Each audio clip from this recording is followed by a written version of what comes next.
ಮಿತ್ರರೇ ನಮಸ್ಕಾರ. ಮಿತ್ರರೇ, ಕಳೆದ 24 ಗಂಟೆಯ ಅವಧಿಯಲ್ಲಿ ನೀವೇನಾದರೂ ಅಂತಾರಾಷ್ಟ್ರೀಯ ಮಾಧ್ಯಮ ಅಥವಾ ರಾಷ್ಟ್ರೀಯ ಮಾಧ್ಯಮವನ್ನು ನೋಡಿದರೆ ನಿಮಗೆ ಈ ಸುದ್ದಿ ಗೊತ್ತೇ ಆಗಿರುತ್ತೆ. ಏನದು? ಇಸ್ರೇಲ್ ಮತ್ತು ಹಿಜ್ಬುಲ್ಲಾ ನಡುವೆ ದೊಡ್ಡ ಮಟ್ಟದ ಯುದ್ಧ ಆರಂಭವಾಗಿದೆ. ಯುದ್ಧ ಅಂದ್ರೇನು ಸಣ್ಣ ಪುಟ್ಟ ಯುದ್ಧ ಅಲ್ಲ.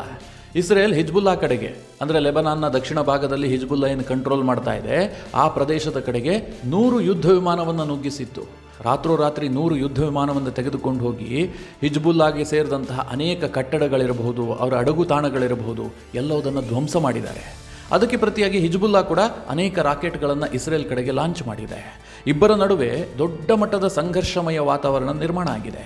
ಎಲ್ಲರೂ ಏನು ಹೇಳ್ತಾ ಇದ್ದಾರೆ? ಮತ್ತೊಂದು ಯುದ್ಧ ಆರಂಭವಾಗಿ ಬಿಡ್ತು. ಗಾಜಾದಲ್ಲಿರುವಂಥ ಹಮಾಸ್ ಮೇಲೆ ಇಸ್ರೇಲ್ ಯುದ್ಧ ಮಾಡ್ತಾ ಇತ್ತಲ್ಲ, ಅದೇ ಇನ್ನೂ ಅಂತ್ಯ ಆಗಿಲ್ಲ.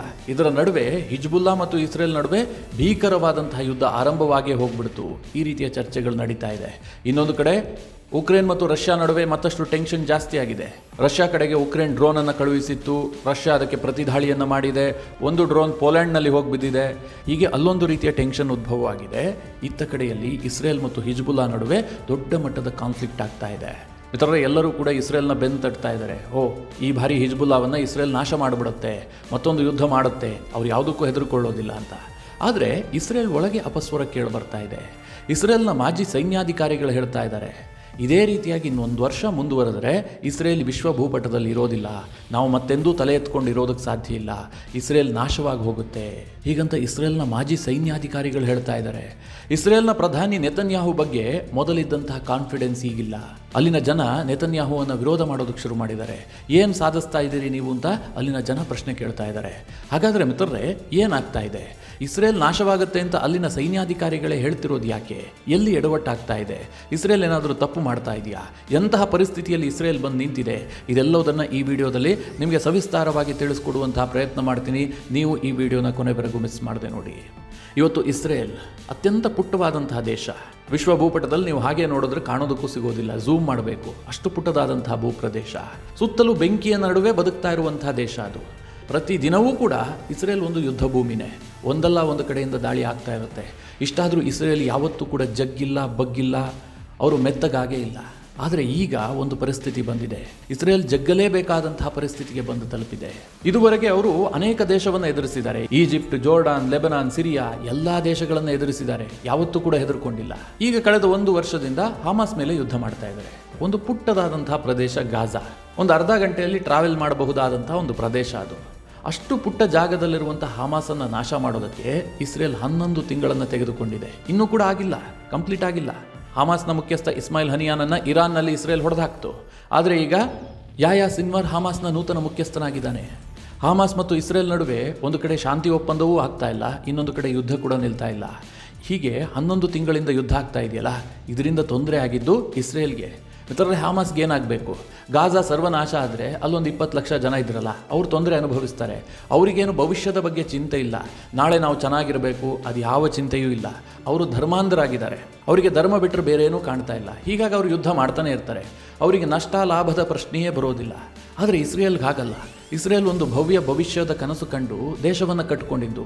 ನಮ್ಮ ಯಹೂದಿ ಧರ್ಮ ಉಳಿಬೇಕು, ಯಹೂದಿಗಳಿಗಾಗಿ ಒಂದು ದೇಶ ಇರಬೇಕು ಅಂತ ಅವರೊಂದು ಪುಟ್ಟದಾದಂತಹ ಪ್ರದೇಶದಲ್ಲಿ ದೇಶ ಕಟ್ಟಿಕೊಂಡಿದ್ದಾರೆ. ಆದರೆ ಈಗ ಆ ದೇಶವೇ ನಾಶವಾಗುವಂತಹ ಸ್ಥಿತಿಗೆ ಬಂದಿದೆ. ಇದನ್ನು ನಾನು ಹೇಳ್ತಾ ಇಲ್ಲ ಮಿತ್ರರೇ. ಇಸ್ರೇಲ್ನ ಇಸಾಕ್ ಬ್ರಿಕ್ ಅನ್ನುವಂಥ ಮಾಜಿ ಮೇಜರ್ ಜನರಲ್, ಇಸ್ರೇಲ್ ಸೇನೆಯಲ್ಲಿ ದೊಡ್ಡ ಪೋಸ್ಟ್ನಲ್ಲಿದ್ದಂಥ ಒಬ್ಬ ಮಾಜಿ ಮೇಜರ್ ಜನರಲ್, ಇವ್ರು ಹೇಳ್ತಾರೆ, ಇದೇ ರೀತಿಯಾಗಿ ಯುದ್ಧ ಇನ್ನೊಂದು ವರ್ಷ ಮುಂದುವರೆದಿದ್ದೆ ಆದರೆ ಇಸ್ರೇಲ್ ಇರೋದಿಲ್ಲ, ಇಸ್ರೇಲ್ ಸರ್ವನಾಶದತ್ತ ಹೋಗ್ಬಿಡುತ್ತೆ ಅಂತ. ಯಾಕೆ ಹೀಗೆ ಹೇಳ್ತಾ ಇದ್ದಾರೆ? ಏನು ಕಾರಣ? ಮಿತ್ರರೇ, ಅತಿಯಾದರೆ ಅಮೃತವೂ ಕೂಡ ವಿಷ. ಇವತ್ತು ಇಸ್ರೇಲ್ಗೆ ಒಂದು ಮಟ್ಟಕ್ಕೆ ಯುದ್ಧ ಮಾಡುವಂಥ ಶಕ್ತಿ ಇದೆ. ಎಲ್ಲದಕ್ಕೂ ಕೂಡ ಒಂದು ಲಿಮಿಟ್ ಇರುತ್ತಲ್ವಾ? ಆ ಲಿಮಿಟ್ ಕ್ರಾಸ್ ಆಗ್ತಿದ್ದ ಹಾಗೆ ನಿಮಗೆ ಸೋಲು ಆಗೇ ಆಗುತ್ತೆ. ಅದನ್ನು ನೀವು ಸೋಲು ಅಂತ ಪರಿಗಣಿಸಬಹುದು ಅಥವಾ ನಿಮ್ಮ ಲಿಮಿಟೇಷನ್ ಅಂತ ತಿಳಿದುಕೊಳ್ಬಹುದು. ನೀವು ಹೇಗೆ ಬೇಕಾದ್ರೂ ವ್ಯಾಖ್ಯಾನಿಸಬಹುದು. ಇಸ್ರೇಲ್ ಕೂಡ ಹಾಗೆ. ಅಕ್ಟೋಬರ್ 7ನೇ ತಾರೀಕು ಹಮಾಸ್ ಉಗ್ರರು ಇಸ್ರೇಲ್ ಮೇಲೆ ದಾಳಿ ಮಾಡ್ತಾರೆ. 1300ಕ್ಕೂ ಹೆಚ್ಚು ಇಸ್ರೇಲಿಗರನ್ನು ಹತ್ಯೆ ಮಾಡ್ತಾರೆ. 250 ಜನರನ್ನು ಹೊತ್ತೊಯ್ತಾರೆ. ಅವರು ಒತ್ತೆಯಾಳಾಗಿ ತೆಗೆದುಕೊಂಡು ಹೋಗ್ತಾರೆ. ಅದಾದ ಬಳಿಕ ಇಸ್ರೇಲ್ ಏನು ಮಾಡುತ್ತೆ? ಒಂದು ಪೂರ್ಣ ಪ್ರಮಾಣದ ವಾರನ್ನು ಘೋಷಣೆ ಮಾಡುತ್ತೆ. ಗಾಜಾ ಮೇಲೆ ನುಗ್ಗುತ್ತೆ, ಗಾಜಾವನ್ನು ಧ್ವಂಸ ಮಾಡುತ್ತೆ. ಸಂಪೂರ್ಣವಾಗಿ ಹಮಾಸನ್ನು ನಾವು ನಾಶ ಮಾಡ್ತೀವಿ ಅಂತ ಇಸ್ರೇಲ್ ಹೇಳುತ್ತೆ. ಆದರೆ ನಾಶ ಮಾಡೋದಕ್ಕಾಯ್ತಾ? ಇದುವರೆಗೆ ಆಗಿಲ್ಲ. ಈಗಲೂ ಮಿತ್ರರೇ 250 ಒತ್ತೆಯಾಳುಗಳ ಪೈಕಿ ಒಂದು 100ರಿಂದ 120 ಒತ್ತೆಯಾಳುಗಳು ಹಮಾಸ್ ಬಳಿಯಲ್ಲೇ ಇದ್ದಾರೆ. ಅವರು ಬದುಕಿದಾರಾ ಇಲ್ಲ ಅನ್ನುವಂಥದ್ದು ಕೂಡ ಇಸ್ರೇಲ್ಗೆ ಗೊತ್ತಿಲ್ಲ. ಇಬ್ಬರ ನಡುವೆ ಹಗ್ಗಜಗ್ಗಾಟ ನಡೀತಾ ಇದೆ. ಇಸ್ರೇಲ್ ಏನು ಹೇಳ್ತಾ ಇದೆ, ನಾವು ಯುದ್ಧ ನಿಲ್ಲಿಸಬೇಕು ಅಂತಂದರೆ ನೀವು ಒತ್ತೆಯಾಳುಗಳನ್ನು ಷರತ್ತು ರಹಿತವಾಗಿ ಬಿಡುಗಡೆ ಮಾಡಬೇಕು ಅಂತ. ಆದರೆ ಹಮಾಸ್ ಇದಕ್ಕೆ ಒಪ್ತಾ ಇಲ್ಲ. ಹಮಾಸ್ನ ಮುಖ್ಯಸ್ಥನೇ ಸತ್ತೋಗ್ಬಿಟ್ಟಿದ್ದಾನೆ. ಹೊಸ ಮುಖ್ಯಸ್ಥ ಯಾಯಾ ಸಿನ್ವರ್, ಆತ ಕೂಡ ಇದಕ್ಕೆ ಒಪ್ತಾ ಇಲ್ಲ. ಯಾಕೆ ಒಪ್ತಾ ಇಲ್ಲ? ಇರಾನ್ ಸಪೋರ್ಟ್ ಮಾಡ್ತಾ ಇದೆ. ಒಂದು ಕಡೆ ಗಾಜಾದಲ್ಲೇ ಇಸ್ರೇಲ್ಗೆ ಜಯ ಸಿಗ್ತಾ ಇಲ್ಲ. ಇದರ ನಡುವೆ ಹಿಜ್ಬುಲ್ಲಾ ಕೂಡ ಇಸ್ರೇಲ್ ವಿರುದ್ಧ ತಿರುಗಿ ಬಿದ್ದಿದೆ. ಕಳೆದ ಅಕ್ಟೋಬರ್ 7ನೇ ತಾರೀಕಿಂದಲೂ ಕೂಡ ಹಿಜ್ಬುಲ್ಲಾ ಇಸ್ರೇಲ್ಗೆ ಧಮಕಿ ಹಾಕ್ತಾನೆ ಇದೆ. ನಾವು ಕೂಡ ಪೂರ್ಣ ಪ್ರಮಾಣದ ಯುದ್ಧ ಮಾಡ್ತೀವಿ, ನಾವು ನಿಮ್ಮ ಮೇಲೆ ಎರಗಿ ಬರ್ತೀವಿ ಅಂತ. ಇಸ್ರೇಲ್ ತಲೆ ಕೆಡಿಸ್ಕೊಂಡಿರಲಿಲ್ಲ. ಸಣ್ಣ ಪುಟ್ಟದಾಗಿ ದಾಳಿ ಆಗ್ತಾನೆ ಇತ್ತು. ಹಿಜ್ಬುಲ್ಲಾ ಒಂದು 4 ರಾಕೆಟನ್ನು ಉಡಾಯಿಸ್ತಾ ಇತ್ತು, ಇತ್ತ ಕಡೆಯಿಂದ ಇಸ್ರೇಲ್ ಒಂದು 4 ರಾಕೆಟನ್ನು ಉಡಾಯಿಸ್ತಾ ಇತ್ತು. ಇಬ್ಬರೂ ಕೂಡ ಸಣ್ಣ ಪುಟ್ಟ ದಾಳಿಯಲ್ಲೇ ತಲ್ಲೀನರಾಗಿದ್ದರು. ದೊಡ್ಡ ಪ್ರಮಾಣದ ದಾಳಿ ಆಗಿರಲಿಲ್ಲ. ಆದರೆ ಇತ್ತೀಚೆಗೆ ಏನಾಯಿತು, ಇಸ್ರೇಲ್ನ ಗ್ವಾಲಾನ್ ಹೈಟ್ಸ್ ಪ್ರದೇಶಕ್ಕೆ ಸಮೀಪದಲ್ಲಿ ಫುಟ್ಬಾಲ್ ಆಡ್ತಾ ಇದ್ದಂತಹ ವಿದ್ಯಾರ್ಥಿಗಳ ಮೇಲೆ ಹಿಜ್ಬುಲ್ಲಾ ದಾಳಿ ಮಾಡುತ್ತೆ. ವಿದ್ಯಾರ್ಥಿಗಳು ಸತ್ತೋಗ್ತಾರೆ. ಇದರಿಂದ ಇಸ್ರೇಲ್ ಕೆರಳಿ ಕೆಂಡ ಆಗಿಬಿಟ್ಟಿದೆ. ಹಿಜ್ಬುಲ್ಲಾ ಮೇಲೆ ನಾವು ದಾಳಿ ಮಾಡ್ತೀವಿ ಅಂತ ಅವ್ರು ನಿಂತ್ಕೊಂಡ್ಬಿಟ್ಟಿದ್ರು. ಇದರ ನಡುವೆ ಇಸ್ರೇಲ್ಗೆ ಒಂದು ಮಾಹಿತಿ ಬರುತ್ತೆ, ಹಿಜ್ಬುಲ್ಲಾ ಸಾವಿರಾರು ರಾಕೆಟ್ಗಳ ಮೂಲಕ ಇಸ್ರೇಲ್ ಮೇಲೆ ದಾಳಿ ಮಾಡೋದಕ್ಕೆ ಸಿದ್ಧತೆ ಮಾಡಿಕೊಂಡಿದೆ ಅಂತ. ಇದರಿಂದ ಇಸ್ರೇಲ್ ಕುಪಿತಗೊಂಡ್ಬಿಡ್ತು. ಏನು ಮಾಡೋದು ಅವ್ರು ದಾಳಿ ಮಾಡಿದ್ರೆ? ನಿಮಗೆಲ್ಲ ಅನಿಸ್ಬೋದು ಐರನ್ ಡೋಮ್ ಇದೆ, ಹೊಡೆದಾಕತ್ತೆ ಅಂತ. ಅಟ್ ಎ ಸೇಮ್ ಟೈಮ್ ಸಾವಿರಾರು ರಾಕೆಟ್ಗಳ ಮೂಲಕ ದಾಳಿ ಮಾಡಿದ್ರೆ ಹೊಡೆದಾಕೋದಕ್ಕೆ ಸಾಧ್ಯ ಇಲ್ಲ. ಒಂದು 10-20 ರಾಕೆಟ್ ಬಂದರೆ ಅಥವಾ 100 ರಾಕೆಟ್ ಬಂದರೂ ಕೂಡ ಐರನ್ ಡೋಮ್ಗಳು ಹೊಡೆದಾಕ್ತವೆ. ಹೀಗಾಗಿ ಇಸ್ರೇಲ್ ತಲೆಬಿಸಿ ಮಾಡಿಕೊಂಡು ಏಕಾಏಕಿಯಾಗಿ ರಾತ್ರೋರಾತ್ರಿ 100 ಯುದ್ಧ ವಿಮಾನಗಳನ್ನು ಹಿಜ್ಬುಲ್ಲಾ ಕಡೆಗೆ ನುಗ್ಗಿಸ್ತು. ಅಂದರೆ ಲೆಬನಾನ್ನ ದಕ್ಷಿಣ ಭಾಗಕ್ಕೆ ನುಗ್ಗಿಸ್ತು. ಅಲ್ಲೆಲ್ಲ ಕಡೆ ದಾಳಿ ಮಾಡಿದೆ. ಈ ದಾಳಿ ಆಗ್ತಿದ್ದ ಹಾಗೆ ಇಸ್ರೇಲ್ನಲ್ಲಿ ಅಪಸ್ವರ ಜಾಸ್ತಿ ಆಗ್ತಾ ಇದೆ. ಇದೇ ರೀತಿಯಾಗಿ ನಾವು ಯುದ್ಧ ಮಾಡ್ತಾ ಇದ್ದರೆ ನಾವು ನಾಶ ಆಗಿ ಹೋಗ್ತೀವಿ ಅಂತ. ಇದಕ್ಕೆ ಕಾರಣ ಏನು ಗೊತ್ತಾ ಮಿತ್ರರೇ? ಕಳೆದ 11 ತಿಂಗಳಿಂದ ಯುದ್ಧ ಆಗ್ತಾ ಇದೆಯಲ್ಲ, ಇದಕ್ಕಾಗಿ ಇಸ್ರೇಲ್ ವೆಚ್ಚ ಮಾಡಿದ್ದು ಬರೋಬ್ಬರಿ $120 ಬಿಲಿಯನ್. ಭಾರತದ ರೂಪಾಯಿಯಲ್ಲಿ ಹೇಳಬೇಕು ಅಂತಂದರೆ ಸರಿಸುಮಾರು 10 ಲಕ್ಷ ಕೋಟಿ. ಇಸ್ರೇಲ್ನ ಓವರಾಲ್ GDPಯಲ್ಲಿ ಒಂದು 20%. ಇನ್ನೊಂದು ವರ್ಷ ಯುದ್ಧ ಮಾಡಿದ್ರೆ ಇನ್ನು $10 ಬಿಲಿಯನ್ ಖರ್ಚು ಮಾಡಬೇಕು, ಅಥವಾ ಅದಕ್ಕಿಂತ ಜಾಸ್ತಿ. ಯಾಕೆ ಗೊತ್ತಾ?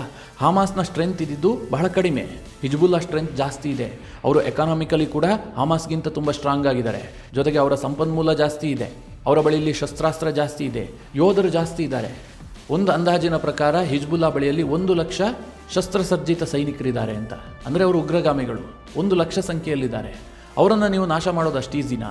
ಜೊತೆಗೆ ಹಿಜ್ಬುಲ್ಲಾ ಬಳಿಯಲ್ಲಿ 1,40,000ದಿಂದ 1,50,000 ಮಿಸೈಲ್ಗಳಿದ್ದಾವೆ. ಸಣ್ಣ ಮಿಸೈಲ್ಗಳು ಕೂಡ ಇದ್ದಾವೆ, ದೊಡ್ಡ ದೊಡ್ಡ ಮಿಸೈಲ್ಗಳು ಕೂಡ ಇದೆ.